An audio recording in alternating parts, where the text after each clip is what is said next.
let us talk about Asiwaju Bola Ahmed Tinubu. Now, unless you've been living under a rock, you've undoubtedly heard that there is an election coming up in Nigeria. The election will be held in February, and whoever wins whoever gets elected as the next president of Nigeria will be sworn in on May 29th. So we've got candidates. There are a variety of candidates who are running for the election, about 18 of them. There are only about 3 that are notable. Okay, the ones that are notable are these 3. So they are a gentleman named Peter Obi, who has really inspired a lot of people, right? There's a lot of, he's inspired. I haven't seen this much inspiration or this type of individual inspiring a lot of Nigerians since 1993. I haven't seen this many people excited about a candidate since 1993. And we all know what happened in 1993 when the election was annulled. A gentleman named Abiola. So that's this guy. And then you have Asiwaju Bola Ahmed Tinubu, the individual that we're going to be talking about. This guy right here. So let me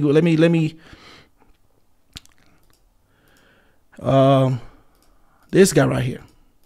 Okay, so this is who we're talking about. And then lastly, the third person is another guy called Abubakar Atiku. These are the 3 notable ones. As a matter of fact, I believe that the next president of the Federal Republic of Nigeria will come from one of these 3. Right? Will come from one of these 3. Now, I will tell you this. I'm going to give you my prediction today. Who I believe is going to be the next president of the Federal Republic of Nigeria. I'm going to give it to you today. It's not who you think. It's not who you think. But I'm going to tell you who. You're going to hear it today on this program. So let's talk about this individual right here. Tinubu. So, on Monday, Tinubu attends the Chatham House in London.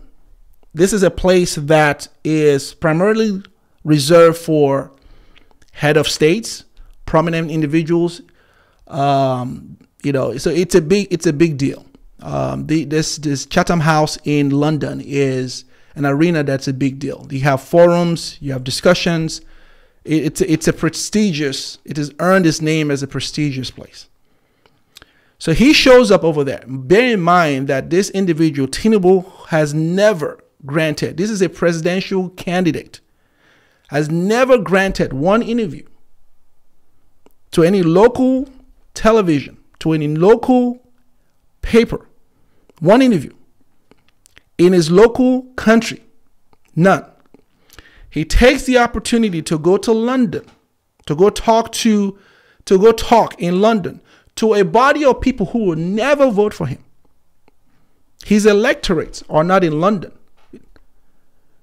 You are contesting to be the president of the Federal Republic of Nigeria. You don't talk to those people. You don't campaign. He has never.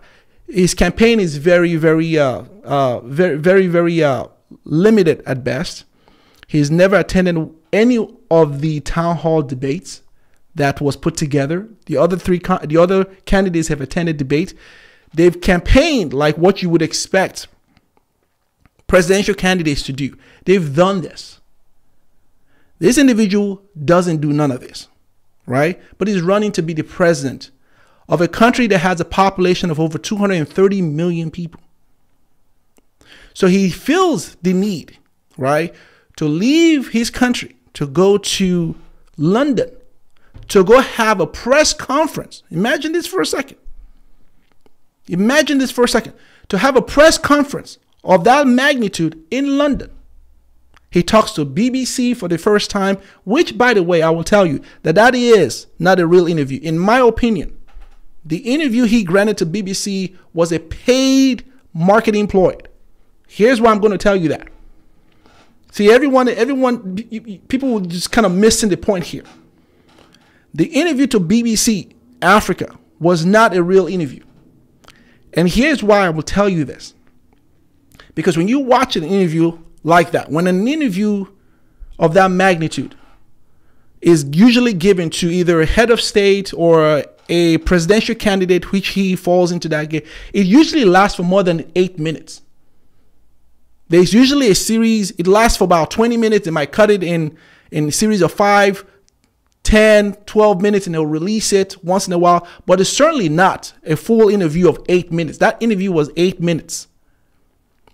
So that's the biggest red flag, first of all. Then secondly, the interviewer did not ask him the one important question that clouds this man's total identity, which is his involvement in an allegation of narcotics that occurred in 1988 and 1993 in the United States. This is a looming cloud over this individual. Now, here's why I say that was a perhaps paid interview with BBC, because BBC, understand, BBC is a for-profit organization. They're in it for money.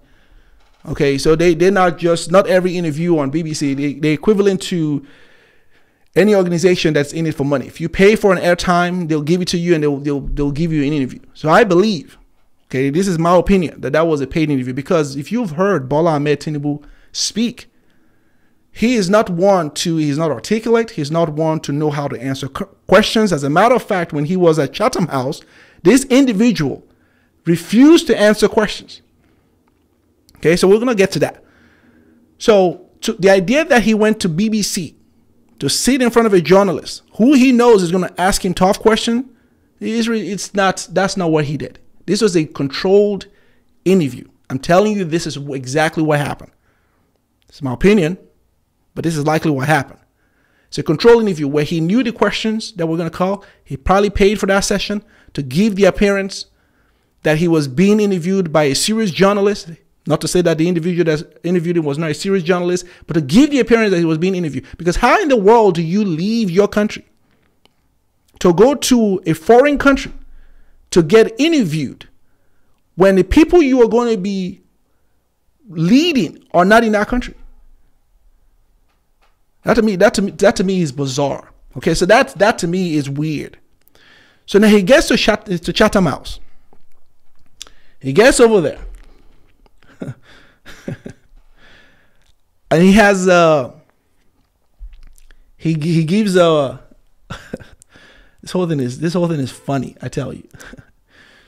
He gives a 28 minutes speech, teleprompter, where he stands up to try to look presidential.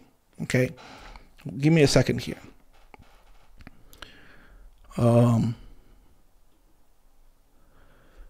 Where he stands up to try to look presidential. So he goes up there and he gives a 20-minute speech, in which after that he was now going to take questions, which is why you're there. I mean, when you've seen people that attend these events, they usually there's a discussion at Chatham House, a discussion. You answer a question, you discuss your views, your opinion, you talk. It's a dialogue. He goes in and there are people in there. First question was asked by a white gentleman. First question. Your governor, Mr. Governor, as you know, as you very well may know, that NNPC has failed to really curb all of the theft going on with oil. There are 400,000 barrels of oil. Okay, there's a theft on 400,000 barrels of oil in Nigeria every day. And NNPC has failed to really curb this. How is your administration going to address the theft crisis in Nigeria when it comes to oil? First question. Second question, by a young lady who is a Nigerian. She says, Your Excellency, thank you for gracing us with your presence. Right? Here's a question I have for you. You talked about security. You talked about how your administration is going to really address security, but you've not told us how you're going to do it. As you very well know, I'm paraphrasing what she said. There are a lot of women in Nigeria that are being kidnapped every day. It's a huge problem in Nigeria. Women are being raped every day. The security issue is a huge problem. What is your administration going to do to address the issue of security in this country? Second question. And then there was a third question. Right? So hand him the mic. So he says, this is what he says, because now it's time for him to address this question. He tells them, I'm going to tell you, I'm going to give you all something that most of you are not used to. Something that most of you are not familiar with presidents. And I'm going to demonstrate the practice of teamship. This is what he calls it. I'm going to demonstrate the practice of teamship. Right? Something you're not used to. So I'm going to do that right. I'm going to demonstrate right now. So, to demonstrate teamship, right? I'm going to delegate the first question to Dele Aleka. That's what he says. And then the second question to Nasiru El-Rufai, who is the current governor of Kaduna. So he delegates the question asked to him directly to people that supposedly are his members of his team. That to me is the most disgraceful and embarrassing thing I've ever seen in my entire life. That to me is the most shameful thing. That if you are a Nigerian, you ought to be embarrassed for this man. To go and do this on a foreign platform. I've never seen it. Never seen such thing. Where someone is asked a direct question. There were over 10 questions that was asked total. He only answered 4. The entire 6 he did not answer. He leaves it to everyone else to answer a question directly to him. This is why I said the interview with BBC was a paid interview. Because he is not someone that knows how to answer questions. He has no answer for none of these things. None. He leaves it to everyone else and uses the ploy that I'm demonstrating teamship. What the hell are you talking about? A young lady that night called him out. I should say that particular day. Called him out and say, sir, we appreciate your team here. We need to hear from you. Do you understand that? He responds by saying something as ridiculous as I've ever heard in my life. You're trying to use me to make money. What the hell are you talking about? What the fucking hell are you talking about? Trying to use you to make money? Because she tells you that you need to answer these questions, which is what you would expect from anyone that is running for president of a country or any position, by the way. You answer a question. You don't delegate that. If you're good, when we understand as leaders, you have to delegate certain tasks to people. It's part of being a leader. Part of being a leader is understanding the skills that your team has, then understanding how to maximize their skill set by delegating certain things to them based on their skill. But that is not that period in time. That's certainly not at that moment. You can do that after you become president, and you can delegate certain things, because you're not going to, no leader takes on the whole thing by himself. But when it comes to answering questions from the press about what your administration is going to do, you're asking us to vote for you. You're asking us to cast our ballot for you. And you can't even answer the damn question. It is such a slap in the face that this dude didn't even think it or respect the people enough to engage them in their own country. He goes to London, where no one in London will ever vote for him. Your electorates are not in London. None of the people, the diasporans cannot vote. We can vote. I can't vote. They don't have a measure. As a matter of fact, they asked him that same question. There's no measure today for any Nigerians living outside of Nigeria in the diaspora. There's no way. So we can't vote. We can't. So the idea that you will go there and try to talk to people in London baffles me. Okay. So that is, to me, asinine. And it's ridiculous at best, right? It's ridiculous at best.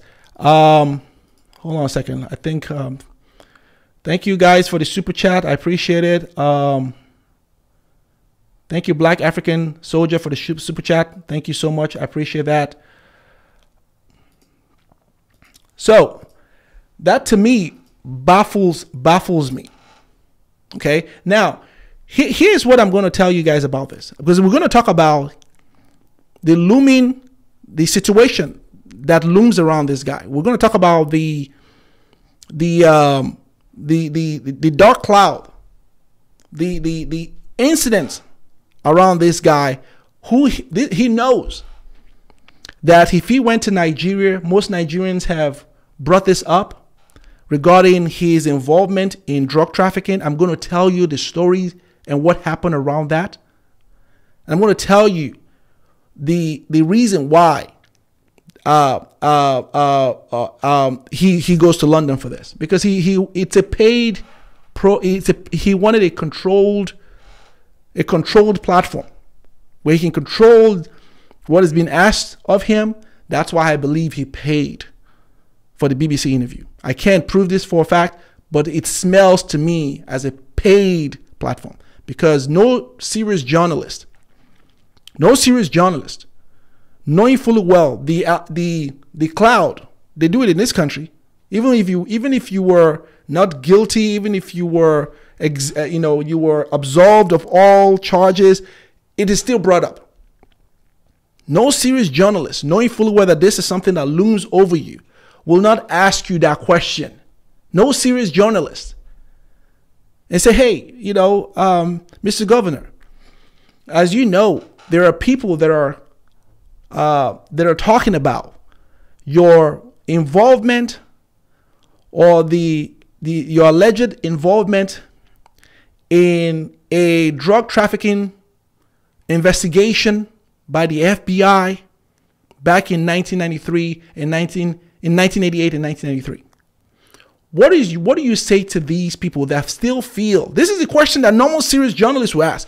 What do you say to people that still tie you to this thing? This is a serious journalist question. And then he can answer that. He can say, well, whatever. That was not brought up once. That's why I believe that was a paid interview. Because Bola Ahmed Tinubu does not know how to answer questions. He's avoiding that. So he slaps, he spits on the face of people that he wants to rule over by going to London to hold a press conference. And even while he was there, refuses to answer questions. So here is the allegation. Here is what happened for most of you that may not know what happened. So back in 1988, this was during the drug epidemic here in the United States. This was at the height. This was in the 70s and the 80s. The drug epidemic in the United States in the 70s and the 80s was a huge thing. As a matter of fact, a lot of people in the a lot of males that are serving prison sentence right now in the U.S., you can arguably say 60% of those that are serving sentence that are in prison right now in the United States were incarcerated because of the drug epidemic back in the 70s and the 80s. It was huge. Okay, this was the era of crack cocaine, heroin, and all of that.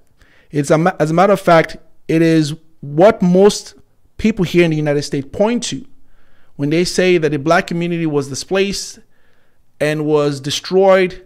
It was because of the drug epidemic. And it wasn't because they were just the only ones doing drugs. It was because the government here in the United States weaponized that whole situation, that displaced a lot of black men and that put them in prison. So during this era, it was a huge drug epidemic in this era. So we're talking about this particular era we're now saying relating to this case is 1988 to 1993, which is when the investigation the investigation to a gentleman known as Lee Andrew Edwards, who was a drug lord in Chicago, who was bringing drugs into Chicago, into the United States. This individual was someone who the FBI had their eye on.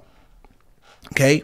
He had a lot of minions, people that he sold drugs to, one of which was a Nigerian known as Adeboyega Akande. Okay, that is a person that he was tied to during that era of time that really sort of sold drugs for him back and forth, Nigeria, Chicago, and a little part of Indiana. So in 1988, the story goes, and this is what has been documented. At some point, the FBI caught this guy, this individual called Lee Andrew Edwards. He was finally arrested for an attempted murder charge on a federal agent. During this whole process, he decides to squeal. And that's usually what these people do. You know, he decides to squeal because for exchange for a reduced sentence or for a reduced time served, he decides to squeal. And the FBI at this point began to ask him questions. He became a cooperating person that began to reveal a lot of things to the FBI in terms of his business practices. Now, what he says, and they asked him, is how was this drug distributed? It was through a pager, which he gave every one of his sources. So they used these pagers. You know, this back then when we had, pagers was a big thing, right? So if they needed to have drugs dropped by this individual, they would page him on all of that. This is how this was now tied to a gentleman, the Adeboyega guy, Akande, was using this pager. He was the man who distributed the drug for this individual. Okay. Now, on February 1988, another individual came from Nigeria, known as Abiodun. What is his name? Hold on. I got the information. Abiodun Agbele. That was his name. Arrived in the United States on February 1988. Now, shortly after he arrived the country, 2 years after that, Mr. Adeboyega left in 1990 to Nigeria. Before he left, told this individual that just arrived that your source of connect for these drugs that are arriving, that he was going to be sending to Nigeria back and forth, was Mr. Edwards. Okay, this guy that was. Nonetheless, a few months after he left, this guy sold drugs, 7 ounces of drug, to an undercover agent. Now, unknowns to him, he didn't realize, I'm talking about Abiodun right now, he didn't realize that Edward, Mr. Lee Andrew Edward, had already been arrested at this point, and he was already squealing to the FBI. And so he was already under the radar. He had no idea. So there was an undercover cop who went to him. He sold the undercover cop drugs. He was arrested. It was during his arrest that he decides to cooperate. And he then tells him others that were involved in it. And one of the names that was mentioned in this whole thing was Tinubu, the same guy that's running right now for president of Nigeria. Now, the story goes, okay, I'm telling you, this is ridiculous. The story goes that Tinubu goes to a bank in 1989, a year after he arrived in 1988. In 1989, Adeboyega takes Tinubu to a bank to go open accounts in First Heritage Bank. He goes over there and opens account, money market account over there, where he uses $1,000 money, a traveler's check, to open an account at the bank. 4 days after he opens his account, he deposits $80,000. Okay, now we're talking about 1990 now. The first account was opened in December, end of December 1989. Then 4 days later on, or 5 days later on, he puts $80,000 in the account. Okay. In 1993, he deposited as much as $661,000. So in 1991, he opens another account at Citibank, okay, where he puts $560,000. There's all this money coming through. So during this whole process, there's a special agent that was put on this case, okay, Kevin Moss, who works at the division of the IRS. He works at the criminal investigation division of the IRS, was put on the case. And this individual was the one monitoring this whole thing. Calls Tinubu and asks him that, hold on, there's this money going to your account. How you getting this money? Because he suspected that this account was tied to fraudulent activities tied to Lee Andrew Edwards. Tinubu tells them that no, that this money is for his mother and all a bunch of stories and all of that. But he admits that the $80,000 that he used to the second wire transfer was from this guy, Adeboyega's account, wired to his account. So he admits that. And then the agent now tells him that they have this discussion around drug trafficking and all that. Of course, he denies it and says, no, I didn't know. Nonetheless, the agent had sufficient evidence to believe that this man was tied to drug trafficking, because you have money transferred to a known drug lord into his account. And you have all these activities of money that is flowing into his account. What do you do for a living? You ask him. What do you do for a living? He tells him he works for Mobil Oil. Okay, so Mobil Oil, Fairfax, Virginia, confirmed that Tinubu did work for them. However, his salary was $2,400 a month. Now, Mobil Oil also confirmed and said that his position was a treasurer, that under no circumstances did his position warrant any large transfer of money or any involvement of such amount. And he wasn't paid anything close to that amount anyway. So the idea that your money came from the $2,400 that you made per month is lunatic. So the agent didn't buy this whole thing. So the agent moved forward in a seizure and they got a court order to seize all of the assets in his bank account. This is something that went on during that whole period of time. Now, the outcome of the story was that he settled out. He didn't want to go to trial.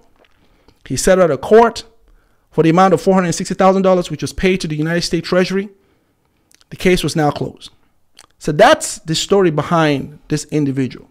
Now, in 2003, when the allegation came up, the Inspector General of Nigeria, because there were people that were saying this guy needs to be, he's involved in drug activities.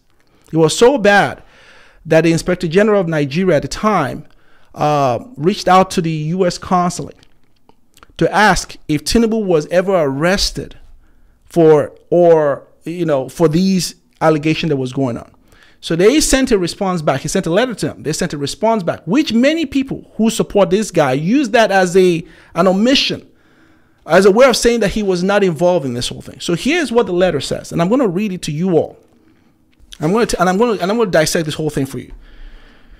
So this is a letter that was sent back from the U.S. consulate regarding the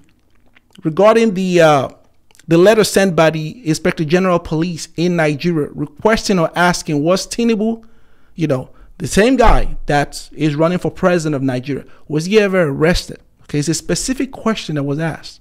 Okay, if you ask a specific question, you're going to get a specific answer. So here's what it says. So our sincere greetings to you all of the law enforcement personnel in the Nigerian police force, whose continued assistance is very much appreciated. Now, in relation to your letter dated February 3rd, 2003, reference number SR 3000/IGP-SEC/ABJ volume 24 of 287 regarding Governor Bola Ahmed Tinubu, because at this point he was already governor. Okay. A record check of the FBI's National Crime Information Center, NCIC, was conducted. The results of the checks were negative for any crime arrest record, warrants or warrants for Bola Ahmed Tinubu, whose birthday was 29th of March, 1952. For information of your department, the NCIC is very centralized information center that maintains the record of every criminal arrest and conviction within the United States and its territory.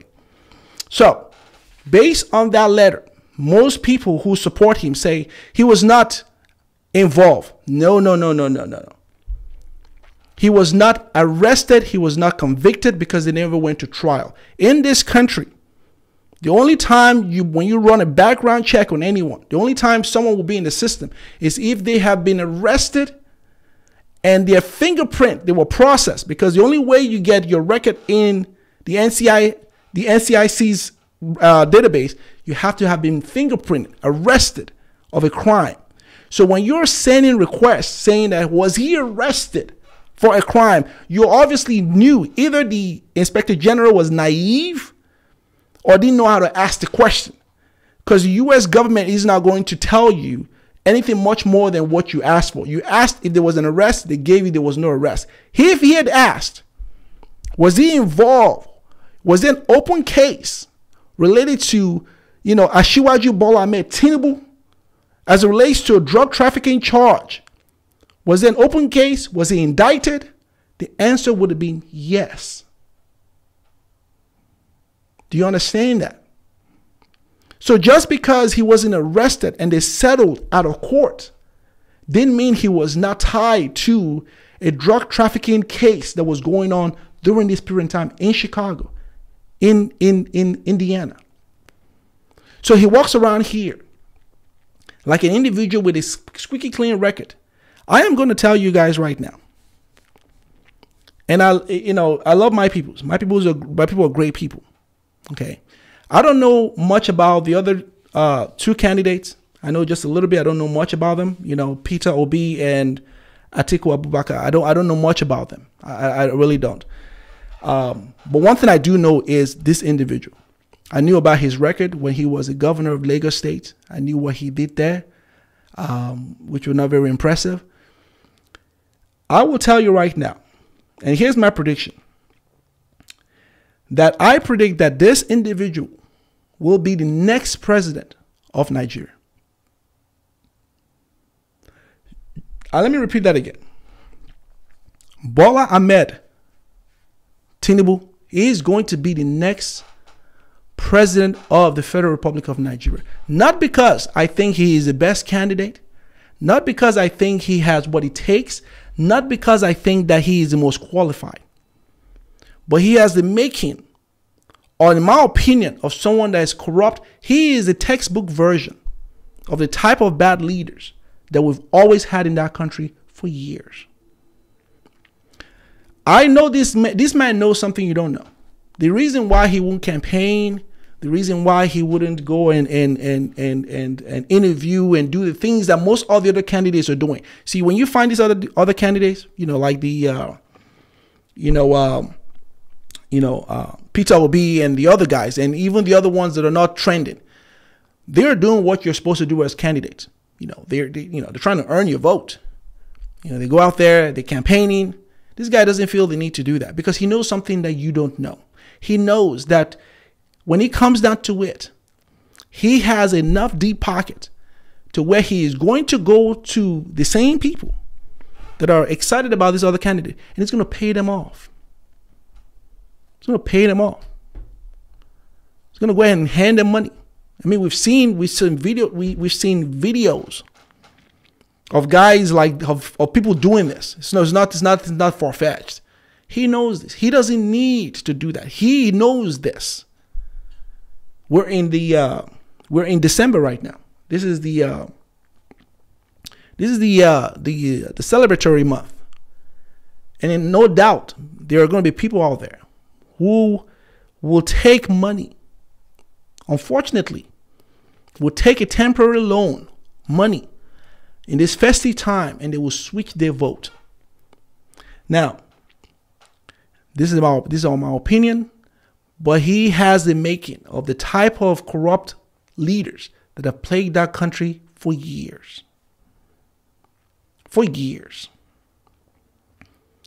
And while Nigerians are excited to have change in their country, and I pray for change in that country, while they're excited, while you have all the other candidates really going out there and telling people what they can do and selling themselves, which this is what you're supposed to do, selling themselves to the Nigerian people, going to campaigns, going to town halls, collecting donation in a legal way, and all of that. You have individuals like this that decides to go to London to go have what you call a fictitious press and publicity stunt. It's a publicity stunt because he knew, first of all, BBC is a large and a very reputable platform. So you're going to get everybody talking about it. That's first of all. I mean, he even got me talking about it, and I don't like talking about politics. So that's first of all. But he goes over there, and he goes to people that will not even, there's no one there that's going to vote for you. They can't vote. So why are you doing it? But to give the appearance of that. So my whole thing is, I hope that Nigerians don't vote for him. I hope that you don't allow yourselves to, because the country needs help. The country is going down. This current administration has dragged this country down. I mean, this current administration is, in my opinion, the worst of the last 4 administrations. The worst. I mean, but at the time, 8 years ago, what the naira to a dollar was like, what, 300 naira to a dollar. Now we're at over 700.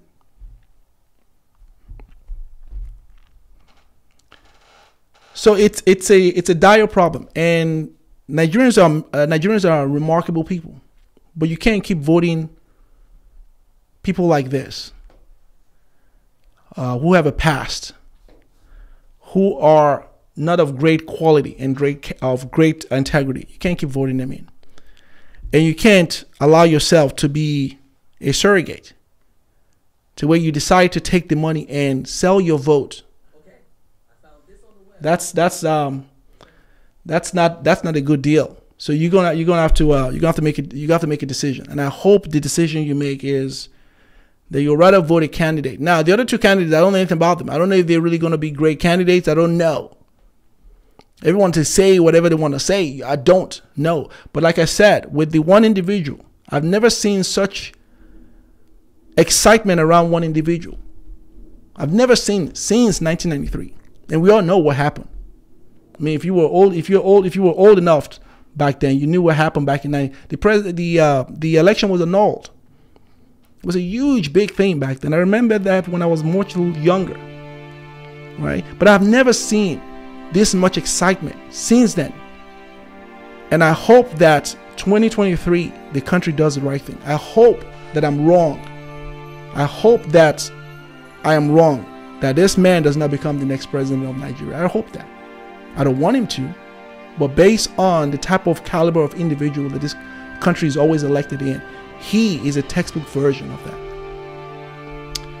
All right, so that's that for that.